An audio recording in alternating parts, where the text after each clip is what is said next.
Good morning दोस्तों, मेरा नाम Sandeep Kumar Reddy from engineers competitive training academy. आज मैं आप लोगों को nursing assistant examination paper already एक डिस्कस किया हुआ है और ये ज़रूरी नहीं हर जगह एक ही पेपर आता है। और मैं आप लोगों से रिक्वेस्ट करता हूँ, मैक्सिमम कुछ सवाल होते हैं जो कि 60 to 70% रिपीट होते हैं, चाहे बायो में हो, चाहे केमिस्ट्री हो, चाहे फिज़िक्स हो। पर ये ज़रूरी नहीं कि ऑल ओवर इंडिया सेम सवाल देंगे। तो कुछ सवाल डिसिमिलर है, जीके वाइज हो गया, वो क्या है आप लोग इस पेपर को देखिए। अगर आपको लगता है कि आपको कष्ट आया, कहीं दूसरी जगह आसान आया हुआ है, कट ऑफ किस हिसाब से जाता है, अलग अलग जगह पे अलग अलग कट ऑफ जाता है, क्योंकि पेपर अगर आसान आता है तो ऑटोमेटिकली कट ऑफ बढ़ जाता है। जबलपुर में जो भी पेपर हुआ था उसके हिसाब से अगर देखा जाए, काजीरंगा नेशनल पार्क के बारे में पूछा गया, जो कि राइनोसरस वहाँ पे बहुत फेमस है, वहाँ पे ज़्यादा राइनोसरस देखने को मिलता है। उसको वन हार्न राइनोसरस कहते हैं, जो कि सिंगल होता है। और वहाँ पे ये काजीरंगा जो है असम में आपको देखने को मिलेगा। और डेविस कप के बारे में पूछा गया, जो कि जीडी में भी सवाल आए थे। टेनिस में आप देख सकते हो maiden female president of India पूछा गया, जो कि प्रतिभा देवी सिंह पाटिल। ये जो भी सवाल है काफ़ी इजी लेवल के सवाल है। अगर ये सवाल अगर जवाब नहीं दे पाएंगे फिर तो आपको नौकरी के लिए कोई फ़ायदा नहीं है। The formation of United Nations organisation, जो कि 1945 में 24 अक्टूबर को मनाया जाता है। मेंबर्स ऑफ सार्क, जो कि कुल मिला के 8 नेशन होते हैं सार्क के मेंबर। आप लोग मुझे कमेंट सेक्शन में बताइए, क्या इंडिया सार्क का मेंबर है? नहीं है? आप मुझे टेंशन जो भी टेक्स्ट करके कमेंट सेक्शन में बताइएगा। Made in Indian to win the Nobel prize, सबसे पहला जो जीतने वाला था वो अपना गीतांजलि किताब के लिए लिटरेचर में रविंद्रनाथ ठाकुर को दिया गया है। वर्ल्ड रेड क्रॉस डे, जो कि 8 मई को मनाया जाता है। फादर ऑफ ग्रीन रेवोल्यूशन पूछा गया, आपको पता होनी चाहिए। नॉर्मन बोरलॉग जो है ऑल ओवर द वर्ल्ड अगर देखा जाए, नॉर्मन बोरलॉग है, पर इंडिया अगर देखा जाए MS स्वामीनाथन। विक्टोरिया मेमोरियल कहाँ पर उपस्थित है? जो कि कोलकाता में आप देख सकते हो विक्टोरिया मेमोरियल देखने को मिलता है। जो पैक्ट है शिमला, और जो शिमला पैक्ट होता है इंडिया और पाकिस्तान के बीच में जो साइन हुआ था, वो 1972 में साइन हुआ था। अब बात आता है फिज़िक्स की। आपको जो भी 5 सवाल है मैथमेटिक्स के वो बाद में करूँगा मैं, सेक्शन बी लास्ट में। तो चलिए फिज़िक्स में क्या क्या दिया हुआ है। The instrument used for speed of the wind measure करने के लिए एनीमोमीटर होता है। जो कॉन्केव लेंस होता है, जो कि हम लोग शॉर्ट साइट यानी मायोपिया को करेक्ट करने के लिए यूज़ किया जाता है। लॉन्ग साइट यानी कॉन्वेक्स लेंस होता है, जो कि हाइपरमेट्रोपिया भी कहते हैं इसको, कॉन्वेक्स लेंस से ठीक किया जाता है। The radiation emitted by a hot furnace, जो कि इंफ्रारेड रेस छोड़ता है, आपको पता होनी चाहिए। जहाँ पे ज़्यादा से ज़्यादा गर्म यहाँ पे देखने को मिलेगा, इस हॉट फर्नेस के अंदर इंफ्रारेड रेडिएशन होता है। आप लोग मुझे बताइएगा कौन सी रेडिएशंस होता है जो कि रिमोट कंट्रोल होता है ना, रिमोट कंट्रोल में कौन सी रेस हम लोग वहाँ पे यूज़ करते हैं, तो बताइएगा। यूनिट ऑफ वर्क पूछा गया, जो कि जॉल है, और एनर्जी का भी जॉल कह सकते हैं। इलेक्ट्रिक बल्ब किसने इन्वेंशन किया था? Thomas Alva Edison. अब बात आता है फाइलोजेनेटिक सिस्टम ऑफ क्लासिफिकेशन किसने फॉर्म किया हुआ है? यहाँ पे आप देख सकते हो पांटल, हैकिंसन, एंगलर, ये तीनों साइंटिस्ट इस फाइलोजेनेटिक सिस्टम ऑफ क्लासिफिकेशन को प्रपोज किया गया है। अब बात आता है motile sperms are absent in, जो कि राइजोपस के अंदर आप ये मोटाइल स्पर्म्स नहीं है, बाकी जो भी दिया गया इन सब के अंदर आप देख सकते हो। अब बात आता है अगला, लैक्टिक एसिड फॉर्म होता है जो कि मसल के अंदर, वो एनारोबिक रेस्पिरेशन मतलब एब्सेंस ऑफ ऑक्सीजन। जो स्प्रिंटर होता है काफ़ी तेज़ दौड़ता है, जब जितना तेज़ दौड़ेगा उतना ज़्यादा ऑक्सीजन की कमी हो जाता है और वहाँ पे लैक्टिक एसिड फॉर्म होने का चांसेस बहुत ज़्यादा है। Energy currency of the cell, जो कि हम जानते हैं, जो कि energy currency of the cell हम एडेनोसाइन ट्राइफॉस्फेट को इस हिसाब से हम कहते हैं सेल्स एनर्जी भी कह सकते हो। अब बात आता है sarcolemma is the membrane that covers muscle fibre cells को कवर करता है ये सर्कोलेम्मा, इसी को हम लोग मायोलेम्मा भी कहते हैं, आपको पता होनी चाहिए दोस्त। अब बात आता है पेसमेकर, जो कि स्टंट कहते हैं, ये बायोमेडिकल इंजीनियरिंग के आधारित पर ये काम करता है, आपको पता होना बहुत ही इंपॉर्टेंट है, ये बहुत अनिवार्य सवाल है। Branch of zoology which deals with the mechanism of heredity, जो कि हम जेनेटिक्स कहते हैं, जीन हेरिडिटी का एक छोटी सी यूनिट कह सकते हैं। अब बात आता है पास्चराइजेशन प्रोसेस, जो कि फर्मेंटेशन प्रोसेस के आधारित पर ये होता है। कुछ सवाल अलग एग्ज़ाम में भी दिया हुआ, अगर आपको नहीं है तो कोई बात नहीं। फ्लेक्सिबिलिटी इन प्लांट्स, जो कि आप कोलिंकीमा कहते हैं अनदर परमानेंट टिश्यू, उसी की वजह से आप फ्लेक्सिबिलिटी देख सकते हो कोलेनकाइमा की वजह से। कोलेन WLENCHYMA बहुत ही इंपॉर्टेंट है दोस्तों। अब बात आती है यूरिया फॉर्मेशन जो होता है, जो कि आपको पता होना ज़रूरी है कहाँ पे होता है, लिवर के अंदर आप देख सकते हो जो यूरिया फॉर्मेशन है। Cytoplasm of ovum does not contain, इनके अंदर आप सेंट्रोजोम्स नहीं हैं। फर्टिलाइजेशन ऑफ एग जो होता है takes place inside the fertilisation usually takes place in fallopian tube that links an ovary to the uterus. If the fertilized egg successfully travels down the fallopian tube and implants in the uterus, an embryo starts growing. अब देखिए सवाल में क्या था, Fallopian tube आपको दिखना है as per this, जो भी सवाल थे आप कन्फ्यूजन मत होइए दोस्तों। सही बता रहा हूँ, जिसका GD सिलेक्शन, ट्रेड्समैन की सिलेक्शन अगर 6 घंटे में करना है ना, नीचे डिस्क्रिप्शन में जाइए, उस लिंक पे जाइए, आपको 7 वीडियो देखने को मिलेगा। अगर PDF में फ्री में चाहिए तो आप कॉल कर सकते हैं, मैसेज कर सकते हैं, आपको व्हाट्सअप किया जाएगा।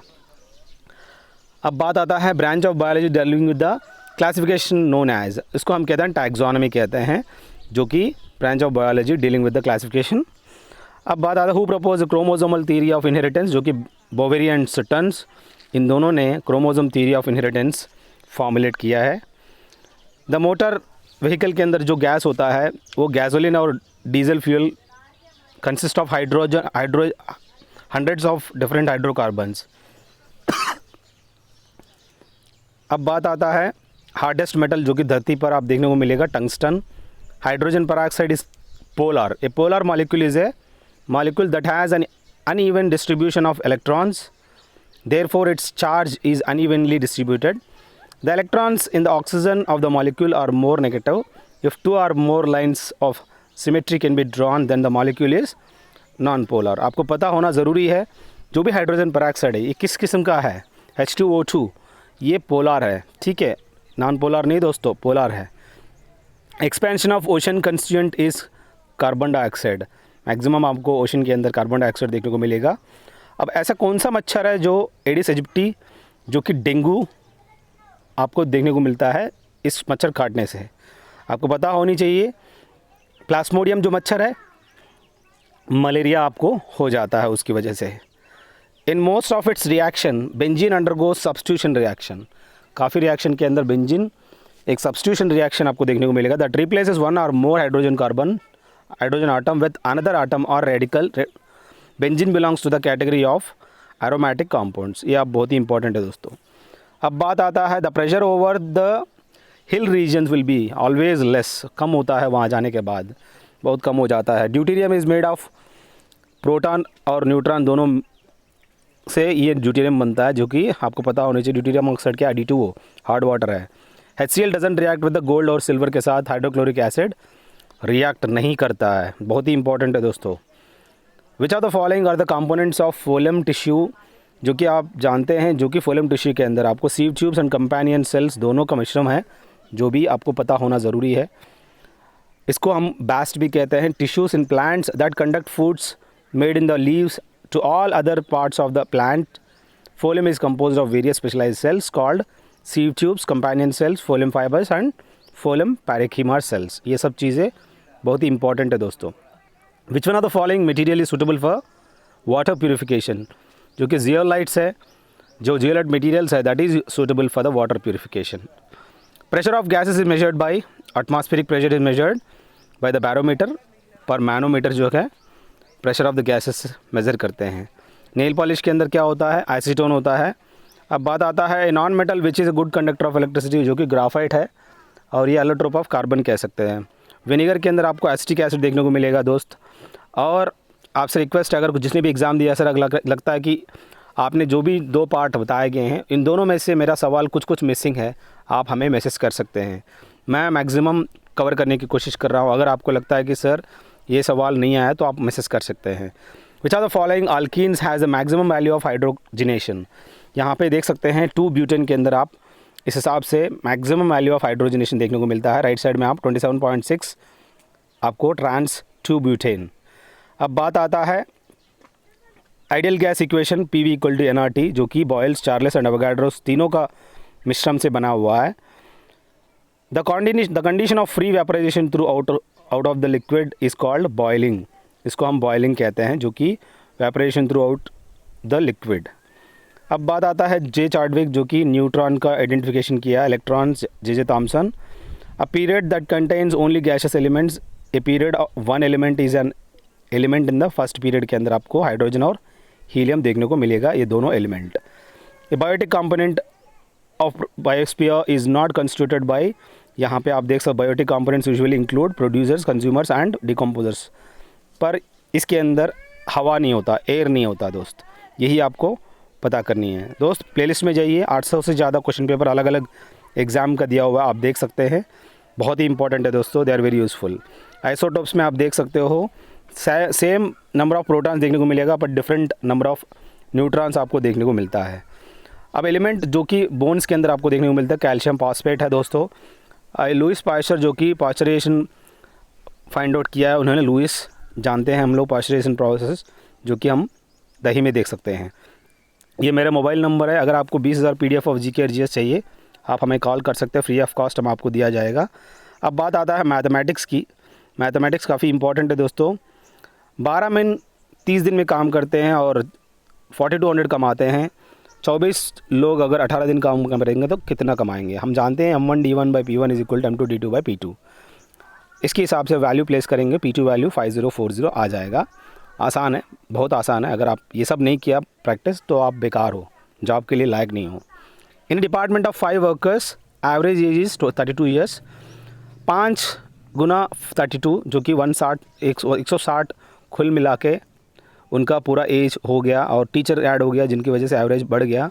सो 5 + 1 6 × 33 तब जाके 198 हो गया। तो 198 से 160 अगर निकाल देंगे तो 38 ईयर्स जो है टीचर्स एज बन जाता है। पीयूष ने एक साइकिल को ख़रीदा था, आप देखिएगा सवाल में क्या था। एक साइकिल को ख़रीदा था, कॉस्ट प्राइस 1536 है और उन्हें बेचा 20% नुकसान, मतलब 1/5 5 का वस्तु को 4 पे बेचा।